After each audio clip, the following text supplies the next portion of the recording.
Bonjour à tous et nouvel épisode de Tinder Surprise dont je rappelle le concept, une histoire d'utilisateur de Tinder qui s'est réellement passée, en général mal, le but étant d'analyser quels ont été les couacs et comment les éviter ou alors les bonnes méthodologies qui ont été employées, qui ont amené de bons résultats et donc à conserver. À nouveau, je reprécise cette histoire publiée sur le Nouvel Obs, je ne l'ai pas lu. Je me suis contenté de l'imprimer pour conserver une impression à chaud. On démarre tout de suite. Il s'agit de Fabien, 34 ans, ingénieur, c'est lui qui raconte l'histoire, et de Hélène, 33 ans, développeuse informatique. Comme on peut le remarquer si tu as déjà suivi plusieurs Tinder Surprises, les classes socio-professionnelles sont souvent assez similaires, ainsi que les âges.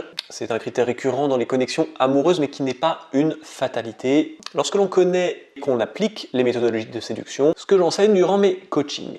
La pub étant faite, on continue. Donc notre ingénieur nous raconte, au moment de ce match, je sors d'une relation de 2 ans avec Clara. C'est elle qui a ouvert ma sexualité vers de nouveaux horizons, après une précédente histoire de 11 ans, qui avait lentement dérivé en relation colocation. Avec Clara, j'ai rattrapé toutes ces années de retard et de frustration. Très vite, on s'est équipé en sex toys, vibro, menottes, plug, au point de remplir l'un des 2 tiroirs de ma table de chevet. Pourtant, malgré le plaisir sexuel, je n'avais pas de sentiments amoureux et cette relation a pris fin. Le temps passe, la solitude commence à me peser, je veux accélérer le processus de rencontre et sortir de mon cercle d'amis. L'un des principaux avantages de Tinder. Je n'avais jamais été sur les applis, mais cette fois-ci, je me lance et j'installe Bumble. Alors Bumble, autre appli assez sympa, honnêtement, je l'ai installé il y a 4 mois. Et avec mon 3e match, on n'a pas dû s'envoyer plus de 10 messages sur 2 jours. Je l'ai rencontré le soir même et ça s'est terminé ici. Donc forcément, retour très positif, mais l'un des principaux défauts, c'est qu'il y a beaucoup moins de monde. Voilà. Alors il y en a d'autres, ainsi que des avantages, mais bon, j'élargirai dans la prochaine vidéo.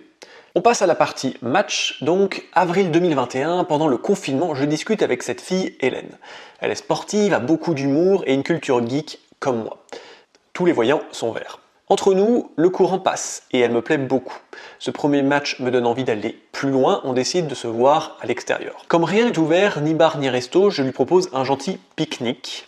On va voir ce que ça donne, mais à chaque fois, moi ce que je déconseille, c'est vraiment les rendez-vous déjeuner. On est moins dans un mood séduction, en général on sort du boulot, on est encore en train de cogiter, on va reprendre juste après. Et directement manger, c'est toujours moins sexy que boire un verre. Enfin bref, on va voir quand même ce que ça donne. Donc un gentil pique-nique, expression naïve qui nous fait marrer car on est dans un moment de gentille séduction. Ok, bon, ceci explique cela. On convient de se retrouver dans le plus grand parc de Lyon, celui de la Tête d'Or. Alors pour avoir été lyonnais pendant 6 ans, très bon spot, le parc de la Tête d'Or, un classique. Même si personnellement, moi, mes matchs, je les emmenais au Terrier du Lapin Blanc, un endroit hyper sympa, cosy, tamisé, avec un style Alice au Pays des Merveilles, avec un concept de vin arrangé. Bref, rien que l'endroit faisait plus de 50% du boulot, d'où l'intérêt de bien choisir son lieu de rendez-vous. Une demi-heure avant le fameux rendez-vous, le stress monte un peu.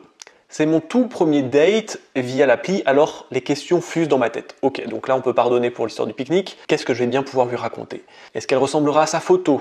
Et si je ne lui plaisais pas? Je me regarde 15 fois dans le miroir de la salle de bain pour finalement constater que je vais surtout être en retard. Dans l'urgence, j'attrape mon vélo sur le balcon et mon sac à dos sous mon lit. Je me fais la réflexion qu'il est particulièrement lourd, mais cela ne me surprend pas outre mesure puisqu'il contient mon cadenas de vélo. Quand je suis stressé, je perds un peu mes capacités cognitives et je zappe des trucs assez facilement. Passage qui n'a l'air de rien mais qui est super important. La séduction, c'est une méthodologie. Elle peut s'apprendre dans le but d'être appliquée, mais son application va dépendre de ta gestion émotionnelle. Le stress, par exemple, qui est extrêmement fréquent lors des rendez-vous amoureux, fonctionnera totalement différemment d'une personne à l'autre. Certaines personnes sont surboostées lorsqu'ils sont sous stress, vont avoir des éclairs de génie.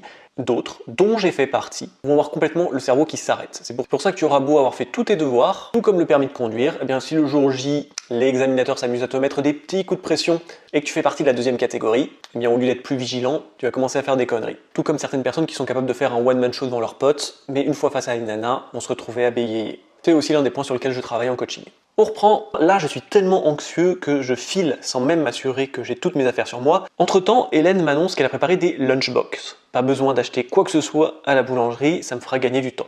Malgré tout, j'arrive en retard, mais elle l'est encore plus que moi, donc tout va bien. Tout l'intérêt de jamais arriver trop en avance, moi je privilégie la ponctualité ou la marge d'erreur des 5 minutes de retard. Je m'assieds dans l'herbe, au soleil, où je l'attends en lisant l'actu sur mon téléphone. Elle finit par arriver, aussi jolie que sur la photo. C'est une petite blonde d'1m50 qui porte la même coupe au carré que Dora l'exploratrice.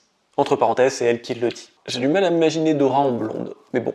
Pour se dire bonjour, on fait un check coude, Covid oblige. Personnellement, je propose de toujours tenter la bise en précisant qu'on est vacciné, ça permet le contact physique, quitte à ce qu'on te la refuse, ça permet déjà de tâter le terrain et de gagner quelques points si ça marche. On marche un moment, l'occasion aussi de faire connaissance. Je me suis hyper préparé en relisant l'intégralité de nos conversations pour pouvoir rebondir sur les sujets dont on aurait pu déjà parler. Le but, éviter les blancs. La discussion commence plutôt bien, puis on se met à chercher un endroit où se poser dans le parc. On finit par s'installer à la roseraie, et je me dis qu'être entouré de roses va m'aider dans ma séduction. Oui, je suis quelqu'un de très romantique et qui assume. Mon film préféré, c'est Coup de foudre à Notting Hill. Je ne juge pas. Autour de nous, il y a beaucoup d'enfants. Le temps est ensoleillé, mais encore frais. Elle a préparé des plats végétariens, je trouve ça hyper cool, elle est très chargée et son manteau l'encombre. Alors que je suis en train d'installer le pique-nique, je lui propose de glisser son manteau dans mon sac pour ne pas le salir. Elle accepte et se met à l'ouvrir. Soudain, son visage devient livide et elle me lance. « Eh bien dis donc, t'es bien équipé ?» Je hausse un sourcil d'incompréhension, mais de quoi parle-t-elle? C'est alors que je me penche au-dessus du sac qu'elle tient ouvert. Et là, je vois avec horreur un god ceinture, des menottes, des plugs aux couleurs flashy et une bouteille d'1,5 litre de lubrifiant avec une paire de fesses en guise d'étiquette. Parce que sur le coup, on s'était dit avec mon ex que c'était une super offre, mais qui utilise autant de lubrifiant? Peut-être des acteurs porno. Ok, bon là, je m'attendais pas à ça.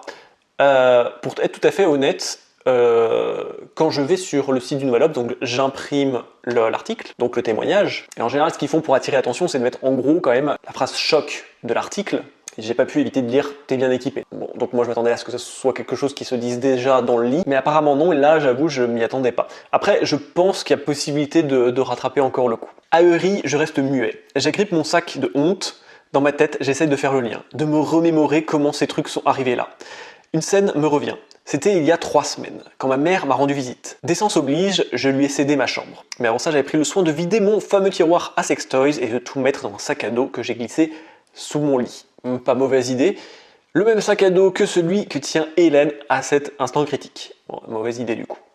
Sur son visage, je lis de la peur. Elle n'est vraiment pas bien et reste totalement muette. Moi, le teint écarlate, je bredouille un truc du genre « oulala, qu'on pourrait comparer à un smiley qui sourit avec une goutte de transpiration qui dégouline sur la tempe. » Quand elle me voit aussi confus, Hélène me dit quelque chose comme « c'est pas ce que je recherche comme relation ». Puis, sans en dire davantage, elle s'en va avec ses Tupperware sous le bras. Quand le choc est passé, je me dis qu'elle m'a probablement pris pour un pervers et qu'elle va appeler les flics.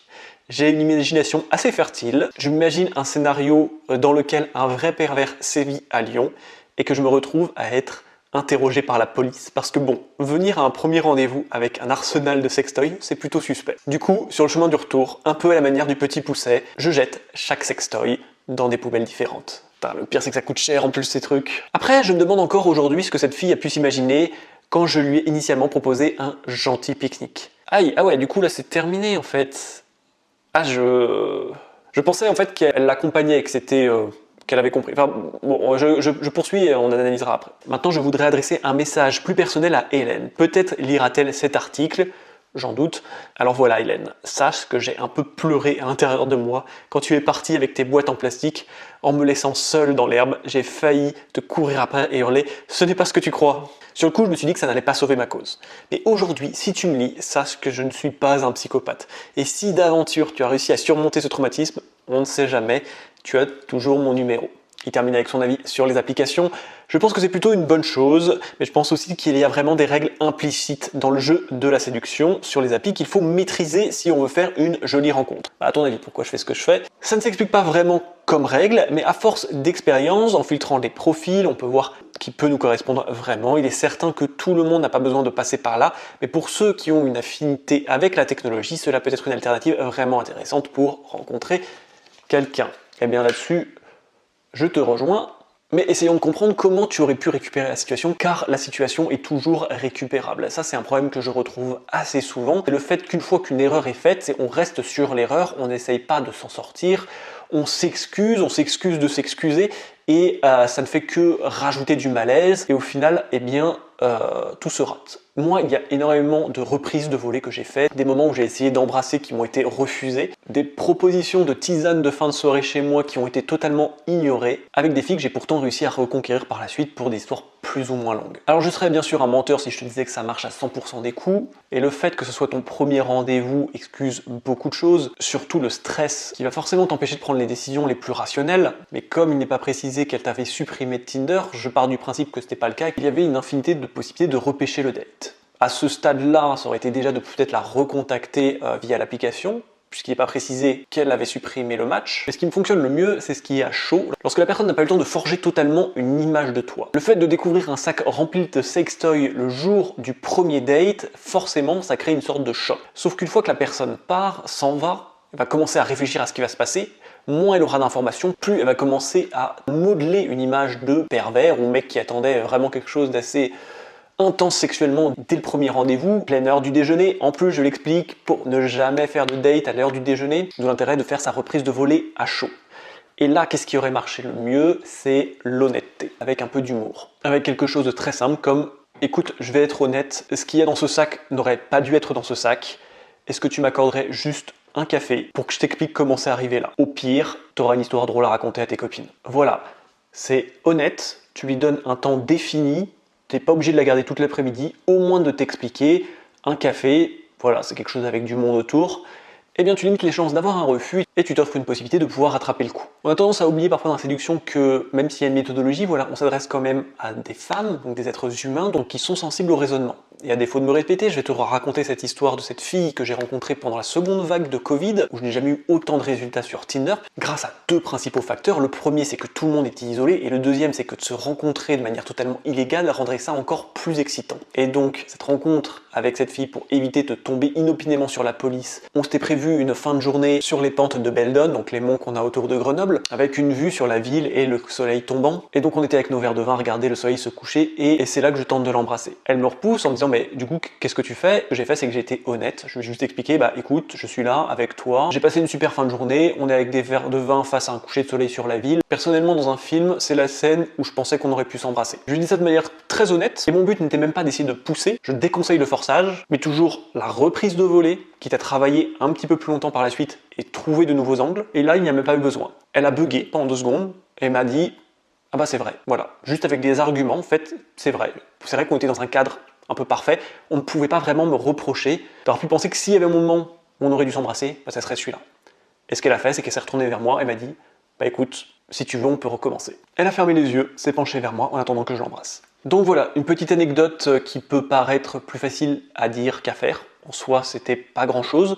Mais c'est vrai que si on est pris sous l'effet du stress, eh bien peut-être que 10 ans auparavant, son premier refus m'aurait miné. J'aurais été peut-être même capable de ne même plus lui adresser la parole, n'ayant vraiment aucune idée de comment réagir. C'est quelque chose que j'ai analysé, sur lequel j'ai travaillé, essentiellement comprendre qu'il s'agissait d'une peur, laquelle et comment la surmonter, et que maintenant j'enseigne à tous mes coachés. À savoir que nos peurs et nos blocages ne sont pas tous les mêmes, c'est pour ça que je privilégie l'accompagnement personnel, et si cela t'intéresse, eh bien tu peux y avoir accès grâce au lien sous la vidéo. En tout cas, j'espère que cette petite histoire t'aura été utile. Je te remercie pour ton attention et à bientôt dans une prochaine vidéo.